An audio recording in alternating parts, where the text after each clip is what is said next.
Hello everyone, myself Amit Kumar. We are from Swami Narayan Technologies India. Today we will discuss about how to achieve minimum losses while using our ST9K Fusion Splicer. तो दोस्तों आज हम एक नई video लेके आए हैं जिसमें हम आपको ST9K मशीन में जो कम से कम लॉसेस लाने के जो प्रिकॉशंस हैं, जो हम लोग स्टेप्स हैं, वो आपको बताएंगे।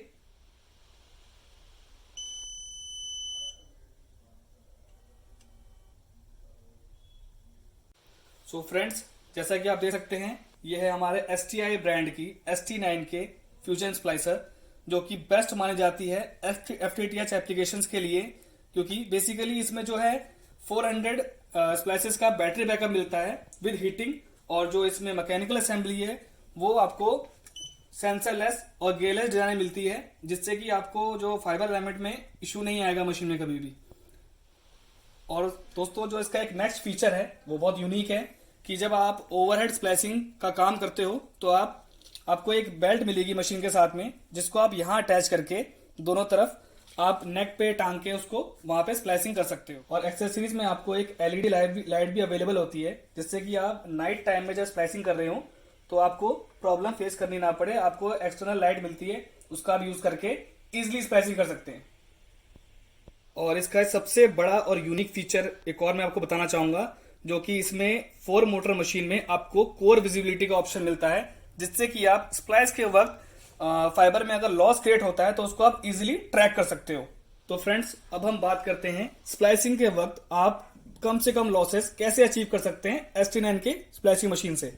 तो स्टार्ट करते हैं। फर्स्ट थिंग, आपको फाइबर प्रिपेयर करना है। ये हमने फर्स्ट फाइबर स्ट्रिप कर लिया। स्ट्रिप करने के बाद आप देखते हैं कि स्ट्रिप होने के बाद भी फाइबर पर प्लास्टिक के जो टुकड़े रह जाते हैं लगे हुए, उसको अल्कोहल और टिश्यू पेपर से क्लीन करना है। और ये ध्यान रखना है कि आप आइसोप्रोपाइल अल्कोहल यूज करें, और टिश्यू जो पेपर यूज करोगे आप वो भी अच्छी क्वालिटी का हो। देन उसके बाद क्लीव करते समय हमें ध्यान रखना है कि जो फाइबर है वो बिल्कुल सीधा रखा हो क्लीवर में, और कटिंग कर लेनी है। देन हम फर्स्ट फाइबर मशीन में प्लेस करेंगे। फर्स्ट फाइबर हमने प्लेस कर दिया है। अब हम सेकंड फाइबर प्रिपेयर कर रहे हैं। जैसे तो फ्रेंड्स, हमने स्प्लाइसिंग मशीन में दोनों फाइबर्स प्लेस कर दिए हैं, लेफ्ट और राइट में। अब बेसिकली बात क्या है, अगर आप स्प्लाइसिंग करने जा रहे हैं और आपको ज्यादा फाइबर स्प्लाइस करने हैं, तो आप बेसिकली क्या करो कि स्टार्टिंग में ही आप अपनी मशीन में आर्क कैलिब्रेशन का जो ऑप्शन होता है मशीनों में, उसको परफॉर्म करो मशीन में।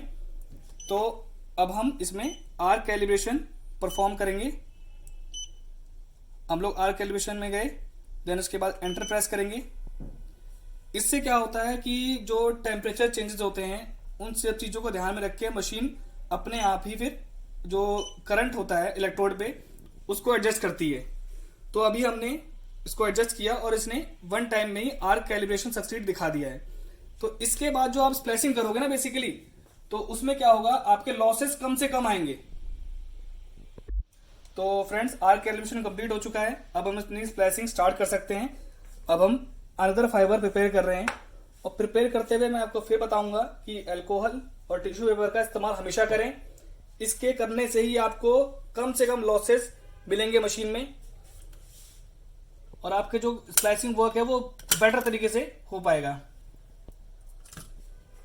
अब हम लोग इसको फर्स्ट फाइबर को प्लेस कर रहे हैं, देन सेकंड फाइबर को हम दोबारा से वैसे ही प्रिपेयर करेंगे।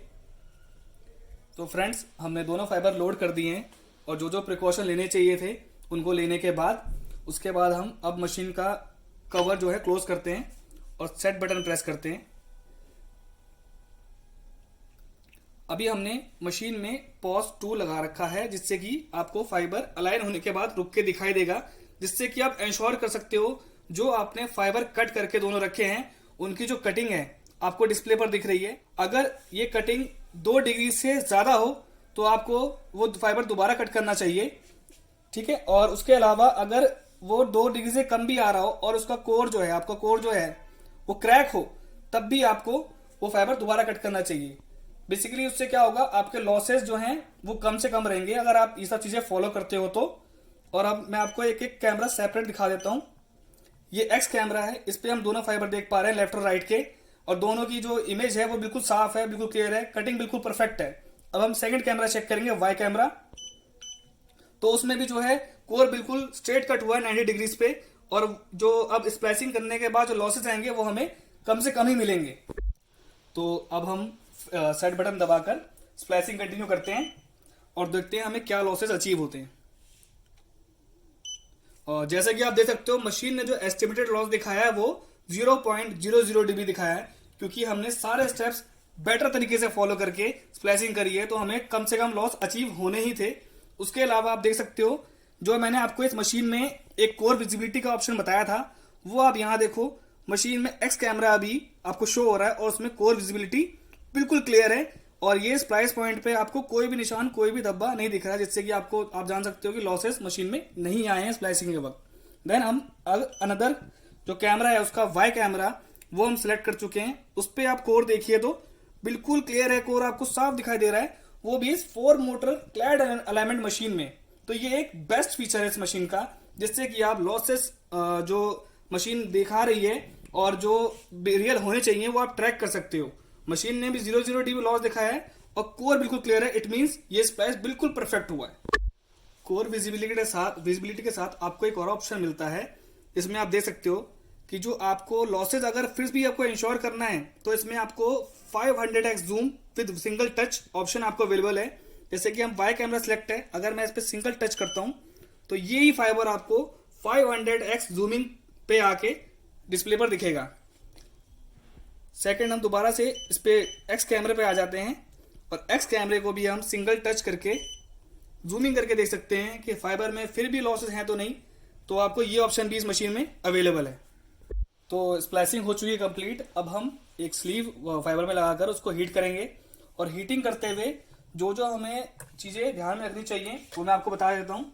फर्स्ट थिंग, आपका जो हीटिंग मोड है आप उसको स्लीव के अकॉर्डिंग सेट करोगे। अगर आप 60 mm की स्लीव यूज कर रहे हो तो आप मशीन में 60 mm का ही मोड सिलेक्ट करके चलोगे, जिससे कि जो हीटिंग होगी स्लीव की वो प्रॉपर हो जाए। तो ये स्लीव हमने फाइबर पर अटैच कर दी है। अब हम उसको हीटर में प्लेस करेंगे। हीटर में प्लेस करते ही मशीन का हीटर ऑटोमेटिकली ऑन हो चुका है, और स्लीव प्लेस करते हुए आपको ये चीज ध्यान रखनी है कि फाइबर ज्यादा खींचे ना, और निकालते वक्त भी आपको ध्यान रखना है कि स्लीव अगर चिपक रही हो हीटर में तो उस चीज के लिए आपको ध्यान रखना है कि ज्यादा वहां पे टेंशन ना क्रिएट हो, जिससे कि वहां लॉसेस क्रिएट होने के चांसेस बढ़ जाएं। स्लीव हो चुकी है हीट और मशीन ने बीप साउंड देके कंफर्म कर दिया है। अब मशीन में से स्लीव को रिमूव करेंगे। इजीली रिमूव करोगे हल्के हाथ से, जिससे कि आपकी स्लीव स्ट्रेच ना हो, फाइबर स्ट्रेच ना हो। तो ये हो गया हमारा एक स्प्लाइस। जैसा कि हम आज देख चुके हैं, स्प्लाइसिंग के वक्त आपको किन किन चीजों का ध्यान रखना है और कौन से स्टेप्स आपको कैसे परफॉर्म करने हैं, फॉलो करने हैं मिनिमम लॉस अचीव करने के लिए विद आवर फ्यूजन स्प्लाइसर ST9 के। और बेसिकली ये एक इंफॉर्मेटिव वीडियो था आपके लिए, जिससे कि आप अपने फील्ड के जो स्प्लाइसिंग के वर्क हैं उसको इजीली परफॉर्म कर पाएं, इजीली कर पाएं। अगर आपको ये वीडियो अच्छी लगी हो और इन्फॉर्मेटिव लगी हो तो हमारे चैनल को सब्सक्राइब कीजिए और इस वीडियो को लाइक कीजिए और शेयर कीजिए। बेसिकली ये वीडियो हमारा बनाने का पर्पज यही था कि जो इन्फॉर्मेशन है आप तक पहुंच पाए, आपको कुछ हेल्प मिल पाए इससे। So friends, hope you like the video. Thank you.